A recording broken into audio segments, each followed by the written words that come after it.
At the Republican National Convention tonight, a big surprise, Nikki Haley making an appearance.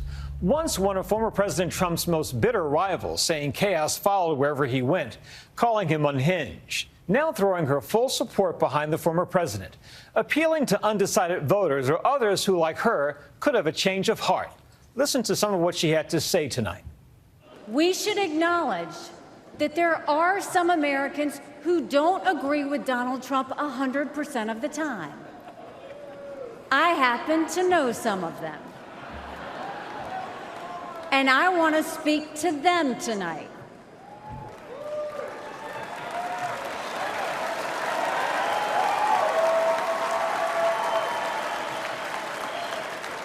My message to them is simple. You don't have to agree with Trump 100% of the time to vote for him.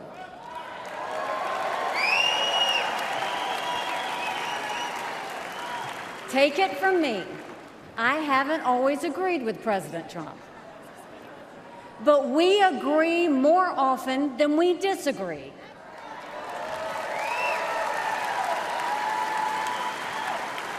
We agree on keeping America strong.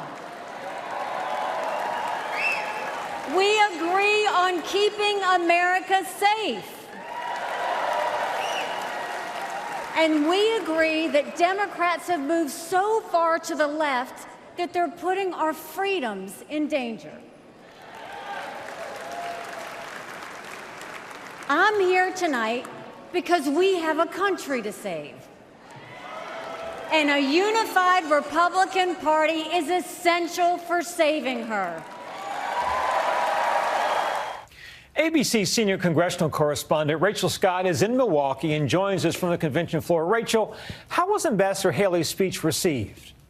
Yeah, Nikki Haley may have been the last remaining Republican in the Republican primary. She may have gotten the second most votes, but that was certainly not evident by the reaction from the crowd here. It was a mix of cheers and a mix of boos, but I will tell you, Byron, this was not the target audience. Everyone in this arena is voting for former President Donald Trump. Nikki Haley was on that stage tonight because the Trump campaign wanted her to make a direct appeal to those independent voters, those moderate voters who are not sold on President Biden, they're not sold on former President Donald Trump. Nikki Haley saying tonight, you don't have to love everything Donald Trump says or does, but focus on what unites us and who you agree more with. Byron.